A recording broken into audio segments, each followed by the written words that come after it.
여러분 안녕하세요. 정형외과 전문의 권유진입니다. 오늘은 손가락과 손에서 주로 많이 발생하는 표피낭의 진단과 치료에 관해 알아보도록 하겠습니다.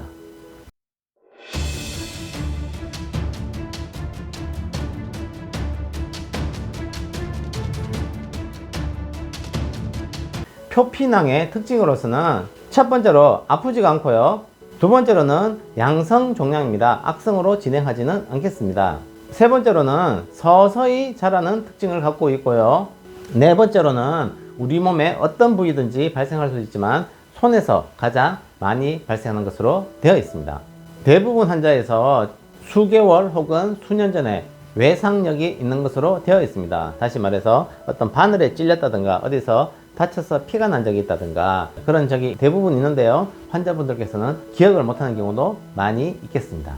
구독, 좋아요, 알림 설정은 영상 제작에 큰 힘이 되겠습니다. 감별 진단으로서는 첫 번째, 통풍이 있을 수가 있습니다. 통풍은 주로 엄지발가락에 많이 생기는 것으로 알려져 있지만 통풍은 모든 관절에서 생길 수가 있습니다. 손가락에서 생기는 통풍일 때는 이런 식으로 많이 부풀어 오르기 때문에 표피낭과 감별을 해야 되는데요. 통풍의 진단은 역시 피검사로 쉽게 할 수가 있겠습니다. 그 외에 이물질 유가종 혹은 화농성 유가종이라고 있습니다. 이물질 유가종이라는 것은 예를 들어서 나무 가시에 찔렸는데 이것을 빼지를 않고 오랜 시간이 지나게 되면 인체에 들어온 이물질 주위로 여러 가지 백혈구라든가 이런 면역 기능이 활성화되면서 백혈구가 둘러싸게 되면서 어떤 덩어리를 형성하게 됩니다. 그러면서 고름이 나오기도 하고 하는데 이런 덩어리를 유가종이라 그럽니다. 그래서 이물질이 들어있을 때는 이물질 유가종, 시간이 지난 오래된 염증에 의해서 유가종이 생겼을 때 그것을 화농성 유가종이라 할 수가 있겠습니다.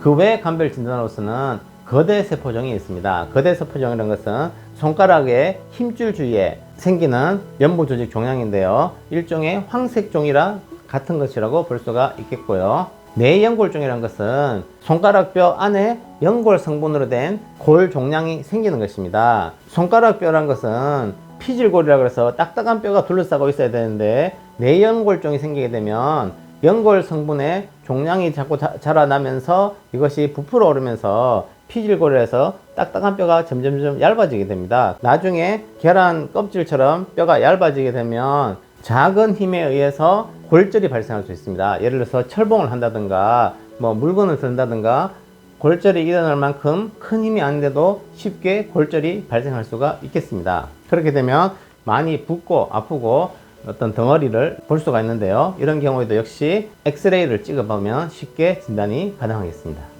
그 외 감별 진단으로서는 피지낭종이 있습니다. 피지낭종과 표피낭과 약간 혼돈을 하는 경우가 많이 있는데요. 표피낭이라는 것은 외상에 의해서, 그러니까 바늘에 찔린다든가 못에 찔린다든가 아니면 어떤 상처에 의해서 상피세포, 피부에 있는 세포가 안에 들어가서 거기서 증식을 해서 상피세포가 둘러싸고 있는 케라틴이란 그런 물질을 함유한 낭종을 형성하는 것이 표피낭이고요. 피지낭종이라는 것은 우리 피부에 정상적으로 피지선이라고 있습니다. 땀샘도 있고 피지선이라고 있습니다. 땀샘이라는 것은 땀을 나게 하는 그런 기관이고요. 피지선이라는 것은 몸에 이렇게 기름 성분이 나오게 해서 예를 들면 얼굴이 번질번질 한다든가 이런 역할을 하는 건데, 이런 피지선이 막히는 겁니다. 막히게 되면 안에서 피지선에서 여러 가지 피지 성분, 이런 기름 성분들이 자꾸 쌓이게 되면 나중에 이렇게 하얗게 피지 낭종이 생기는 것인데, 짜게 되면 약간 피지 같은 게 나오는 것이 피지 낭종이라 할 수 있겠습니다.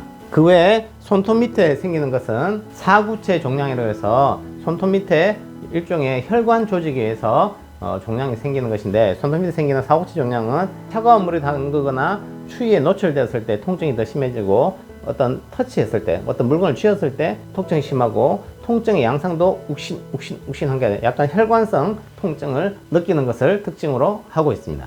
표피낭의 비수술적 치료로서 크기가 작고 미용적으로나 기능적으로 불편이 없을 때 그냥 경과 관찰을 할 수가 있겠습니다.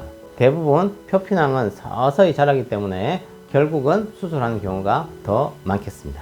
수술적 치료의 적응증으로서는 첫 번째로 이 표피낭이 확실할 때, 진단이 되었을 때, 두 번째로는 표피낭은 일반적으로 통증이 없지만 이것이 커지거나 아니면 어떤 관절 주위에 있다든가 신경 주위에 있다든가 하면 증상이 있으면서 통증을 느낄 때, 세 번째로는 기능 저하가 있을 때, 커지면서 운동 제한을 유발할 때, 네 번째로는 혹이 너무 이렇게 튀어나와서 보기가 좀 흉하다, 그런 경우에 수술적 치료를 할 수가 있겠습니다. 수술 테크닉으로서는 수술할 때 일부만 제거한다든가 아니면 어떤 케라틴이나 이런 피지를 짜거나 해서 그 안에 내용물만 제거한다든가 해서는 거의 대부분 재발하겠습니다. 이런 식으로 절개를 해서 피하 조직으로 낭종 혹은 혹을 주위로 이렇게 싹 박리를 해야 됩니다. 그래서 터뜨리지 않고 세포 하나라도 안 남을 정도로 깔끔하게 이 낭종을 제거한다 그러면 대부분 재발을 하는 경우가 없겠습니다. 결과는 양호하고 낮은 재발률을 보이겠습니다. 수술 합병증으로서는 첫 번째로 창상 합병증이 있습니다. 그러니까 상처가 잘 안 난다든가 상처가 벌어진다든가